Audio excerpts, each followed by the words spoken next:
열왕기하 4장 1절에서 7절 이 말씀을 가지고 모든 이웃에게 그릇을 빌려라 라는 제목으로 말씀을 나누겠습니다. 한 여자가 다급하게 엘리사라는 선지자를 찾아옵니다.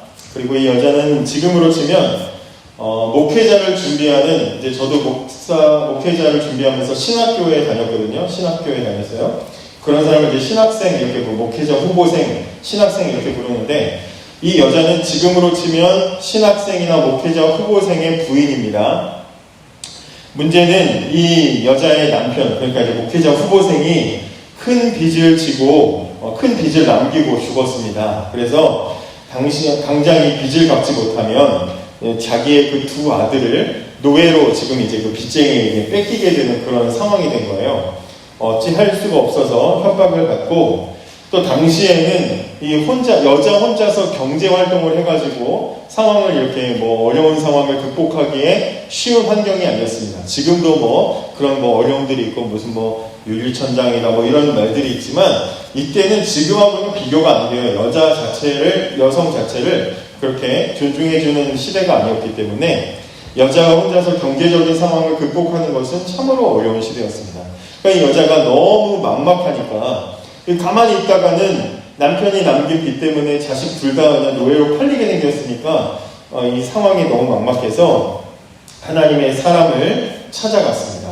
이 여자에게 남은 유일한 희망, 길은 하나님의 사람을 찾아가는 것밖에 없었어요. 이 하나님의 사람을 찾아갔다라고 하니까 처음엔 저는 하나님께 기도하지 왜 하나님의 사람을 찾아갔을까 이랬는데, 이 열왕기 상하를 쭉 살펴보시면요, 당시에 아주 정직하고 선한 하나님의 사람들, 또 믿음의 사람들은 위기가 생기거나 문제가 생겼을 때 하나님의 사람을 통해서 하나님을 찾아갑니다. 하나님께 다이렉트로 막 이렇게 기도하고, 물론 기도를 했겠지만 그게 아니라 방법을 찾을 때 성경이 굳이 그렇게 소개해줘요. 하나님의 사람을 통해서 하나님의 일을 하시는 걸 보여줘요. 그래서 그 당시에는 하나님의 사람인 선지자 엘리사나 엘리야 이런 사람들이 하나님의 역할을 했다라는 것을 우리가 이제 간접적으로 볼 수가 있는데요. 어쨌든 이 여자가 할 수 있는 유일한 방법은, 막다른 상황을 만났을 때 여자가 할 수 있는 유일한 방법은 하나님을 찾는 것, 하나님의 사람을 찾아가는 것밖에는 방법이 없었습니다. 그래서 이 여자가 엘리사 선지자를 찾아가서 자초지종을 이야기합니다. 그랬더니 선지자가 너희 집에 남은 거 뭐 있냐 물어봐요. 그랬더니 여자의 집에는 기름 한 병, 식용유 한 병밖에는 남아있는 게 없었어요. 이거밖에 없습니다 했더니 엘리사 선지자가 여인과 그 아들들에게 이렇게 이야기를 합니다. 지금 당장 가서 이웃집들 다 돌아다니면서 빌릴 수 있는 그릇이랑 그릇은 다 빌려와라. 그리고 그걸 다 빌려오면 집에 들어가서 방문을 닫고, 그리고 그 하나 남은 그 기름병의 기름을 빌려온 그릇에다가 부어라. 이렇게 얘기를 했어요. 어려워서 돈 달라고 돈이 없어서 찾아갔는데 남의 집에 그릇 빌려가지고 기름을 부으래요. 뭔 소리야. 그런데 그대로 했더니 놀랍게도 그 기름병에 빌려온 그릇에 기름이 다 찰 때까지 한 병밖에 남지 않았던 그 기름병의 기름이 떨어지지 않고 계속해서 나왔습니다. 그리고 빌려온 그릇에 그 기름이 가득 차게 되자 이제 그 기름이 멈췄고요. 이제 다 멈춰서 이제 기름이 다 채워졌습니다 하고 여자가 가서 엘리사에게 이야기했더니 그 기름을 다 갖다 팔아가지고 빚 갚고 남은 돈이 있으면 그 남은 돈을 가지고 아들하고 살아라. 이제 이렇게 이야기를 해줬다는 그런 이야기입니다. 오늘 주보에 표지에 관련된 그림이 있습니다. 제가 그린 건 아니지만 하여튼 있습니다. 참고해 보시면 되고요. 여러분은 이 여자처럼 이런 막다른 상황을 만난 적이 혹시 있습니까? 이거 어떻게 해야 되지? 꼭 무슨 돈, 경제적인 거 아니더라도 마음 심적으로 내가 이걸 어떻게 해야 되지? 여기서 어떻게 헤쳐나가야 되지? 이걸 어떻게 극복해야 되지? 여기서 내가 어떻게 반응해야 되지? 아니면 내가 어떻게 감당하지 못하는 그런 막다른 길을 만났을 때 여러분들은 어떻게 하십니까? 특별히 육체적인 것, 아니면 몸에 병이 오거나 아니면 경제적인 상황이라든지 부모님들이 하시는 일들이 좀 어려워서 그 영향이 나한테 끼칠 수도 있죠. 내가 어떻게 해야 되지? 내 꿈이 이건데 지금 부모님 경제 상황이 이래. 어떻게 해야 되지? 라는 이런 문제들이 있을 때, 내 건강이 이래서 내가 앞으로 이렇게 하고 싶었는데 어떻게 해야 되지? 라는 막다른 상황들을 만났을 때 어떻게 해야 할까? 세상에서는 이렇게 갑작스러운 위기나 갑작스러운 문제들이 다가왔을 때를 대비해서 보험에 가입하라고 하거나 여러 가지 대비책, 필요한 저축을 하게 하거나 대비책들을 세우라고 이야기합니다. 그렇다고 믿는 사람들은 보험 절대 하면 안 돼, 저축하면 안 돼. 저는 그렇게 생각하지 않아요. 우리가 필요한 방법들을 갖출 수 있습니다. 그러나 성경은 순서를 어떻게 가르치고 있냐면 우리가 위기를 만났을 때 위기를 만난 신자가 제일 먼저 해야 될 일을 뭐라고 가르치고 있냐면 하나님께 나아가는 것, 하나님을 찾는 것이 신자가 첫 번째로 해야 될 일이라고 성경이 우리에게 순서를 알려주고 있습니다. 막다른 위기를 만났을 때 하나님을 찾으면 하나님께서는 우리의 문제가 무엇이든지 그것을 분명히 극복할 수 있도록 도와주신다라고 성경이 우리에게 가르쳐줍니다. 그래서 막다른 상황이 놀라운 기회가 될 수 있도록 바꿔주시는 분이 바로 하나님이시죠.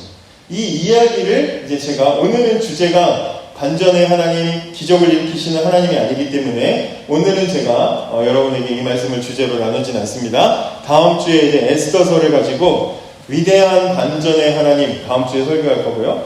그 다음 주에는 숨은 하나님 찾기, 이 두 가지를 가지고 다음 주에 이제 에스더서를 설교할 거예요. 이 두 가지를 이 두 가지 주제는 다음 주에 나눌 거고요. 오늘은 뭘 얘기할 거냐면 하나님께서 우리가 하나님 찾아갈 때 하나님이 기적적인 능력으로 우리를 도와주시고 우리의 위기를 극복하게 해주셔요. 우리가 이걸 사실을 알고 믿습니다.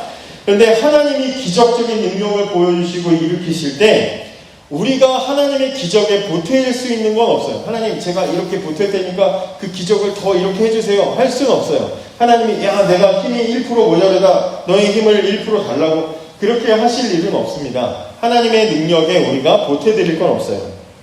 예를 들어서 하나님이 이스라엘 백성들이 홍해를 만났을 때 홍해를 하나님이 갈라주셨는데 야 내가 앞으로 홍해를 가릴 거니까 너희들 중에 건장한 사람 1000명만 나와가지고 이 모래를 좀 퍼내라. 하나님이 그렇게 사람의 도움을 요청하지 않으셨어요. 뭐라고 했냐면 오히려 너희는 가만히 서서 오늘 하나님이 하시는 걸 봐라 그랬어요. 아무것도 하나님이 기적을 일으키는데 우리가 할 일이 없습니다. 그러면 항상 우리는 하나님이 우리를 위해서 대단한 일을 하시고 기적을 일으키시고 우리를 도와주실 때마다 그냥 수동적으로 가만히 서서 하나님이 먹여주시는 떡만 먹으면 되는 것인가? 하나님이 능력을 나타내실 때 우리는 뭘 할 수 있는가? 그걸 알려주는 게 오늘 이 말씀이에요. 하나님이 능력을 일으키실 때 우리는 뭘 할 수 있고 무엇을 해야 하는가라는 거죠. 이미 사실 주보에 보면 다 거기에 대한 해답들이 다 사실 써있긴 합니다. 어느 정도. 우리가 할 수 있는 게 있다고 가르쳐주고 있어요. 오늘 말씀은 그걸 가르쳐줍니다. 이 말씀 속에서 하나님께서 능력으로 우리를 도와주실 때 우리가 무엇을 할 수 있는가? 첫 번째는 뭐냐면 나에게 있는 것을 찾으라고 하십니다. 나에게 있는 것을 찾아라. 엘리사 선지자는 여인에게 위기를 만나서 살려주세요. 하나님의 사람이요. 내가 이렇게 해서 내 아들들을 뺏기게 됐습니다. 무슨 막 온갖 비통한 심정으로 와서 막 말하겠죠. 막 가슴이 찢어져서 내 아들들 이거 귀한 아들들 뺏기게 생겼어요. 남편도 남긴 빚 때문에 내 자식들이 다 노예로 끌려가면 어떡해요. 불쌍한 내 아들 막 그러면서 엄마가 울면서 왔겠죠. 이 여인에게 엘리사 선지자가 아이고 걱정 많으시죠? 아이고, 이렇게 얘기한 게 아니라 엘리사 선지자가 처음 물어본 것이 뭐냐면 당신에게 무엇이 있습니까? 라고 물어봤습니다. 지금 이 여자는 아무것도 없어요 하고 찾아왔어요. 아무것도 없어요. 그랬는데 엘리사 선지자가 하나님을 대신한 이 사람이 당신에게 뭐가 있습니까? 생각해 보세요 라고 말했어요. 그러자 이 여인이 기름 한 병밖에 없습니다 라고 말합니다. 기름 한 병밖에 없습니다. 기름 한 병 외에는 아무것도 없습니다. 이건 부정적으로 말한 거예요? 긍정적으로 말한 거예요? 네? 부정적으로 말한 거예요? 긍정적으로 말한 거예요? 모르시겠어요? 긍정적으로 말한 건 아니죠, 그죠? 부정적으로 말한 거죠? 아무것도 없다는 말하는 거죠. 기름 한 병밖에 없습니다. 이 얘기는 아무것도 없어요. 이거밖에 없어요. 쓸모있는 게 없어요. 이런 말이잖아요, 그죠? 내 지금 상황을 넘길 수 있는 쓸모있는 건 아무것도 없어요. 라고 말하는 거예요. 이 여인에게는 기름 한 병이 있었지만 이 여인이 볼 때는 쓸모없는 것이었어요. 필요 없는 것이었어요. 도움이 안 되는 거였어요. 가치가 없는 것이었단 말이에요. 하지만 아니, 우리도 마찬가지예요. 이런 위기를 이 여인처럼 만나면 우리가 유치원에서부터 배우기는 배워가지고 뭐 컵에 물이 이렇게 반만 남아있으면 반밖에 없어 이렇게 말하지 말고 반이나 남았네 긍정적인 생각을 해야 돼 라는 건 우리가 잘 알지만 솔직히 내가 힘들 때 그게 됩니까? 저 안 되거든요. 이거밖에 안 남았어. 그러면서 불평하게 된단 말이에요. 있는 게 안 보여요. 그게 우리 사람이에요. 그죠? 여자도 지금 그런 거예요. 기름 한 병밖에 없어요. 라고 말했어요. 그런데 하나님은 겨우 한 병밖에 남지 않은 여자가 볼 때는 아무 가치 없는 것으로 보이는 이 기름 한 병 가지고도 하나님께서는 위대한 기적 반전을 일으켜 주시는 거예요. 모든 게 잘 안 될 때, 아무짝에도 쓸모없는 것 같을 때, 나한테 있는 건 정말 가치 있는 게 아무것도 없어라고 그렇게 생각될 때, 부정적으로 느껴질 때, 그럴 때에도 나는 나한테 있는 걸 못 보는데 하나님은 나에게 있는 것을 보신다 이 말이에요. 기드온을 찾아와서 겁 많은 기드온을 찾아와가지고 하나님은 아무것도 없는 겁밖에 없는 기드온에게 하나님께서는 용사의 모습을 보셨죠. 형들에게 배신당해가지고 노예로 팔려가는 그 요셉, 노예로 팔려서 착고에 매어가지고 막 그냥 비참하게 끌려가고 있는 그 요셉이 속으로 무슨 생각했겠어요? 나는 나중에 이래서 하나님이 이렇게 잘 되게 해가지고 애굽의 총리 대신이 되겠지? 기대했겠습니까? 그런 생각 없었을 거예요. 그냥 끌려갔을 거예요. 그런데 하나님은 그 비참하고 아무것도 남은 것 없는 것 같은 그 요셉에게서 그 집안과 이스라엘 민족을 구해낼 위대한 영웅을 끄집어내시는 거죠. 아무것도 없는 것 같을 때 하나님은 그 속에 있는 것을 찾아서 보게 하신다는 거예요. 그걸 제가 주보의 한쪽에 읽을 거리를 이렇게 넣어놨는데요. 카보라는 박사님이 있어요. 이 박사님은 1864년에 아직 그 노예 제도가 이제 남아있을 때의 노예의 아들로 태어난 흑인입니다. 근데 이 사람이 이제 태어나고 나서 아버지 어머니는 막 그냥 어떻게 돌아가셨는지도 모르게 그렇게 돌아가셨어요. 그리고 나서 이제 노예 제도가 끝나고 이제 흑인들도 공부를 이제 할 수 있는 그런 환경이 되었을 때 죽어라고 열심히 공부를 해가지고 아이오와주의 농가 대학의 농학 박사가 됩니다. 흑인인데 온갖 가난과 차별을 이겨내고 농학 박사가 되고 그리고 이제 그런 명예를 가지게 되었으니까 이제 이 사람은 이쪽 분야로 잘 나가기만 하면 앞으로 인생의 탄탄대로가 펼쳐지는 거예요.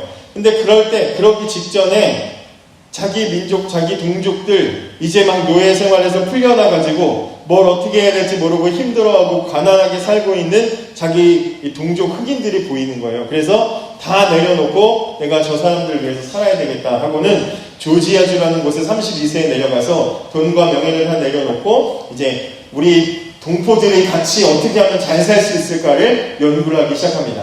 그때 남은 거라고는 널따란 땅들밖에 없었는데요. 그 땅들은 다 예전에는 다 목화를 재배해가지고 땅이 같은 것만 계속 농사를 지으면 땅이 망가지거든요. 땅의 영양분이 많이 다 뺏기고 막 땅이 망가져 있는 상태였어요. 자, 이런 땅에 농업 박사니까 뭘 하면 좋을까 했다가 땅콩이라는 것을 심으면 이 땅에서는 땅콩이 아주 잘 자라겠구나라는 것을 알고 모든 이제 그 주변 사람들한테 땅콩을 재배하라고 이제 그렇게 알려줘요. 그리고 이제 땅콩을 품종을 개발해서 땅콩을 열심히 했더니 땅콩이 진짜 풍년이 돼서 엄청나게 많이 이제 된 거예요. 그래서 내가 우리 동포들을 위해서 한 건 했구나, 좋은 일 했구나 생각했는데 문제가 생겨요.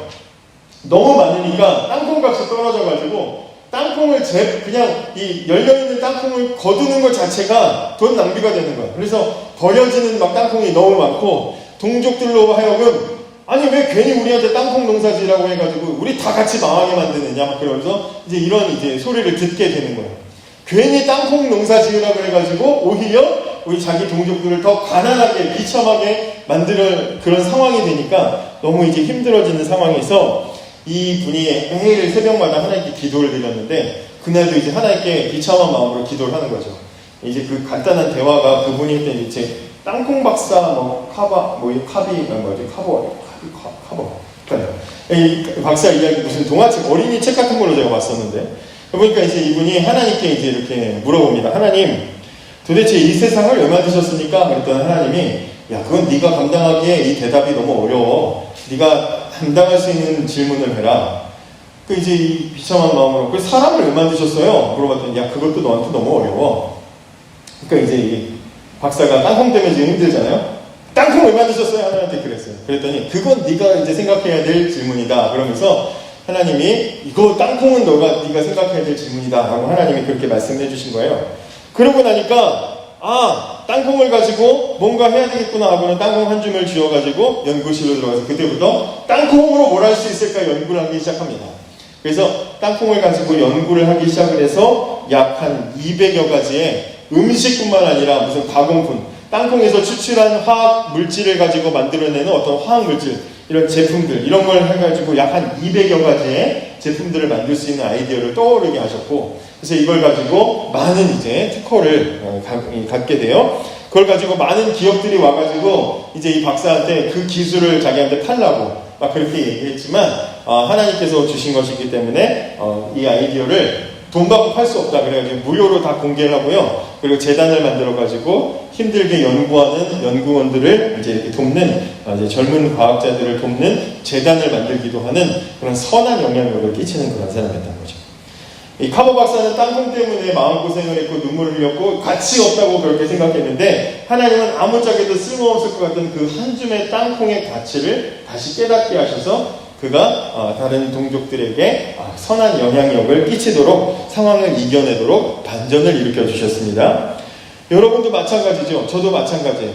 아무것도 없을 것 같고 나는 이게 해결할 수 없는 것 같은 답답한 상황에 있어서 하나님 지금 어떻게 해요? 막다른 골목이에요. 어떻게 해요? 라고 했을 때 하나님이 우리에게 제일 먼저 너 자신에게 무엇이 있는지를 보라고 질문을 하신다는 말이죠.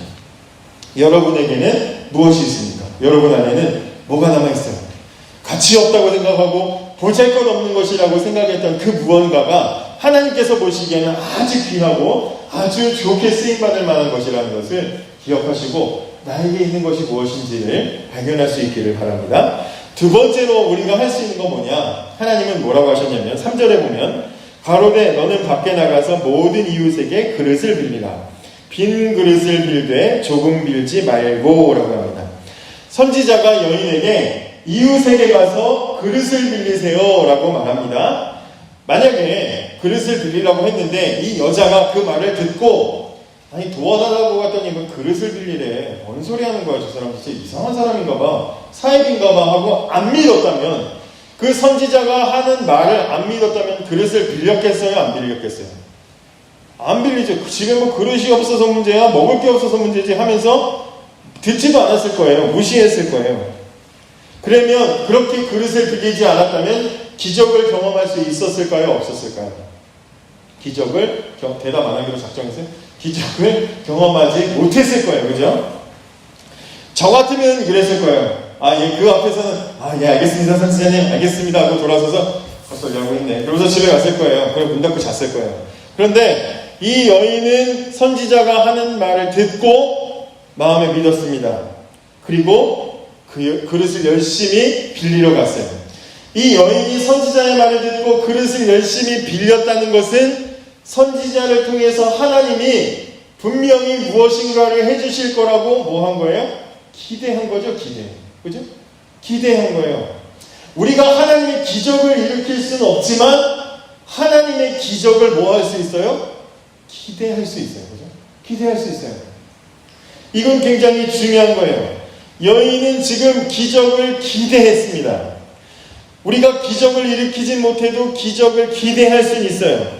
매주 드리는 예배의 자리에 나올 때 돈이나 무슨 업적이나 대단한 것을 우리가 가지고 지금 이 자리에 나와 있지는 못해도 우리는 항상 하나님께서 예배를 통해 나에게 주실 은혜를 기대하고 나올 수 있어요. 기대의 그릇을 크게 만들어서 올 것은 우리가 할 수 있는 일이다 이 말이에요. 하나님처럼 우리가 옆에 있는 친구에게, 제가 진주에게 손을 딱 얹으니까 진주의 모든 문제가 해결되고 은혜를 넘쳐가지고 막 성령 충만하고 여기서 막 뱅글뱅글 돌면서 막 갑자기 막 제주 넘기를 하면서 막 방언을 발사하고 막 그렇게 만들 수는 없지만 기대할 수 있어요. 기대는. 그죠? 기대의 그릇을 넓게 하고 올 수는 있어요. 이건 우리가 할 수 있는 일이에요. 하나님 앞에서 우리가 할 수 있는 일을 지금 찾는 거잖아요. 내 안에 있는 게 뭔지를 찾고, 또 하나는 기대할 수 있어요. 기대의 넓은 그릇을 가지고 나올 수가 있어요. 여러분들도 마찬가지죠. 오늘 이 예배 자리에 나올 때 오늘도 하나님께서 피터 청소년부 예배를 통해 은혜를 주실 것을 기대하면서 나왔습니까? 기대하면서 나오셨어요? 아, 또 오늘 얼마나 길게 설교할까? 오늘 혹시 간식을 줄까 말까? 뭐 이런 거 기대하는 거 말고 말이죠. 하나님께서 주실 은혜를 기대하면서 나오셨냐 이 말이죠. 그럼 여러분들이 그렇게 생각할 수도 있습니다. 목사님이 기대하게 좀 만들어 보세요. 목사님 기대하게 만들어 보세요. 그럴 수 있어요. 저도 막 예배 드릴 때 그런 생각을 한 적이 있었거든요. 예배 나올 때마다 오늘은 저 목사님이 좀 설교를 잘해가지고 나를 좀 기대하게 만들어야 되는데 그런 생각을 할 수 있거든요. 그런데 이 여인을 잘 보세요. 여인이 뭘 가지고 기대했습니까? 선지자가 어떤 신기한 걸 봤죠? 가서 그릇을 들려오십시오. 와, 선지자님 손에서 막 뭐 봤어? 그러면서 기대한 거 아니잖아요. 아무것도 보지도 않고 믿고 기대했어요. 하나님께서 순종하면 기적을 일으키실 거라고 기대하고 이 상황을 반전시키실 무언가 보여주실 거라고 기대했을 뿐입니다. 아무것도 보지 못했지만 하나님을 믿고 순종했어요. 기대로 순종했어요. 이 여인의 기대는 뭘 보았기 때문이 아니라 하나님을 믿어서 생긴 기대였어요. 마찬가지죠. 예수를 믿는 우리들은, 하나님을 믿는 우리들은 반드시 예배할 때 뭘 가지고 나와야 돼요? 믿는 만큼 기대하면서 나와야 돼요. 내 마음을 바꾸실 하나님. 내가 지금 요즘 많이 지치고 힘든데 내 마음을 만져주실 하나님을 기대하는 거예요. 기대할수록, 믿을수록 우리의 기대의 그릇은 커지겠죠. 그릇을 빌린 만큼 기적이 채워졌습니다. 그죠? 세 번째로는요, 4절에 보면 너는 내 두 아들과 함께 들어가서 문을 닫고 그 모든 그릇에 기름을 부어서 차는 대로 옮겨 놓으라 라고 했습니다. 자, 여인이 마지막으로 하나님께서 여인에게 하라고 하신 것은 뭐냐면 문을 닫으라는 거였어요. 문을 닫으라. 문을 닫는 거 뭐예요? 여러분, 여기서 기적이 일어날 여인이 문제를 가지고 선지자를 찾아왔습니다. 선지자가 그릇을 빌려서 집으로 가라고 했어요. 여자가 들어가서 문을 닫았습니다. 그리고 나서 기적을 경험했고 다시 나왔을 때는 새로운 사람이 되어서 나왔어요. 문을 닫고 들어가서 기적을 경험했고 문을 열고 새로운 사람이 되어서 나왔습니다. 문을 닫는다는 건 뭐예요? 외부의 다른 모든 가능성을 차단했다는 이야기입니다. 하나님의 기적을 경험할 때 우리가 할 수 있는 일은 뭐냐면 다른 가능성들, 다른 기대들을 차단할 수 있어요. 우리가 할 수 있는 일입니다. 오늘 하나님께서 여러분들에게 은혜 베푸시고 능력 베푸시고 여러분들의 마음을 바꿔주시고 여러분들에게 새로운 힘을 주시고 말씀이 깨달아지게 하시고 하나님께서 여러분들의 삶을 바꾸실 것을 기대하신다면 기대하는 만큼 다른 가능성들을 차단해 보시기 바랍니다. 다른 가능성을 차단한다는 것은 무슨 대단한 게 아니에요. 앞으로 막 산속에 올라가서 속세를 떠나서 뭐 그러라는 게 아닙니다. 우리가 문을 닫을 수 있는 간단한 방법이 있어요. 그것은 바로 기도의 자리로 가는 거죠. 기도 뭐예요? 눈 감죠? 기도 왜 눈 감아요? 세상에 다른 거 안 보겠다는 거죠. 다른 가능성 보지 않겠다는 거예요. 하나님도 날 도와주시지만 하나님이 날 못 도와주실 때를 대비해서 내가 이만큼의 가능성을 붙잡고 있을게요. 이 가능성을 내려놓는 것이 눈을 감는 행위에 들어가 있는 거죠. 기도할 때 막 손을 들고 기도하기도 하죠. 이거 뭐예요? 하나님께 난 두 손 두 발 다 들었습니다. 하나님 외에는 날 도와줄 분은 없습니다. 하나님께 항복하는 거예요. 가능성을 차단하는 거 우리가 할 수 있어요. 기도의 자리에 나가서 세상의 다른 가능성 다 차단했습니다. 하나님밖에 없습니다. 이제 하나님이 나 도와주지 않으면 난 끝이에요. 하나님 어떻게 하실 거예요? 도와주세요. 하고 세상의 가능성을 차단할 수 있는 것 우리가 할 수 있는 일이에요. 믿고 기대하고 가능성을 차단하면서 기도하는 것 우리가 할 수 있는 일이다 이 말이에요. 하나님과의 비밀스러운 자리, 세상의 다른 가능성을 내려놓고 조용히 들어가서 하나님만 바라보는 기도의 시간 여러분들에게 있습니까? 굳이 꼭 새벽 예배 때 새벽 기도 나오거나 금요일이나 무슨 기도 시간에 교회 나와서 기도하는 것뿐만 아니라 여러분들이 아침에 일어나서 아니면 잠자기 직전에 조용하게 하루를 돌아보고 하루를 준비하면서 눈을 감고 하나님께만 나아가는 그 시간, 그게 있냐 이 말이죠. 여러분들의 하나님을 만나는 비밀스러운 골방이 있습니까? 문을 닫는 시간이 있습니까? 계속해서 귀를 열고 눈을 열고 가능성을 세상에 열어두고 하나님이 못 도와주면 세상이 날 도와주겠지 하는 그런 마음으로 살고 있지 않습니까? 차단하는 거 우리가 할 수 있는 일입니다. 여러분, 하나님께서 우리에게 위대한 능력을 보여주실 때 우리가 할 수 있는 게 무엇이었습니까? 문을 잠그고 기름을 부었습니다. 그러자 빌려온 그릇에 기름을 부으니까 놀랍게도 그 빌려온 그릇이 다 찰 때까지 기름이 계속해서 나왔습니다. 여인을 돕는 기적은 하나님께서 일으켜 주셨지만 기적을 풍성하게 누리는 것은 여자가 했던 일이에요. 기적을 하나님이 주셨어요. 기름이 계속해서 쏟아지는 것은 여자가 한 일이 아니에요. 그런데 그 하나님이 주시는 기적을 한 그릇, 두 그릇, 10그릇 빌려온 만큼 경험하는 것은 여자가 하는 일이었다. 우리도 그럴 수 있어요. 기대의 그릇을 넓힐 수 있습니다. 기도의 자리에 나가서 하나님을 향해서 믿음의 신뢰를 쌓아 나가다 보면 하나님이 하실 일을 어제보다 더 그 한 그릇 더, 그제보다 한 그릇 더, 지난날보다 10그릇 더 우리의 마음의 기대의 그릇을 넓혀갈 수 있다는 것이죠. 우리가 할 수 있는 일이 있습니다. 그죠? 하나님께서 우리에게 은혜 베풀어 주실 때, 능력 베풀어 주실 때 우리가 할 수 있는 일이 분명히 있습니다. 마지막으로 하나 더 있어요. 뭘 더 할 수 있습니까? 그런 기적을 경험하고 나면 이제 그 기적 베푸신 하나님을 찬양하고 자랑할 수 있죠. 이스라엘 백성들이 홍해를 건널 때 하나님이 바다를 가르실 때는 아무것도 한 게 없지만, 그러나 성경에 보면 그 홍해를 건너고 나서 이스라엘 백성들이 뭐 했어요? 하나님을 막 찬양했어요. 마음껏 찬양했습니다. 하나님을 자랑할 수 있어요. 우리가 하나님께서 기적을 베풀어 주실 때 그 기적에는 무슨 일을 할 수 없지만 그 기적을 누릴 수 있고, 그리고 그 기적을 자랑할 수 있다는 것을 기억하시기 바랍니다.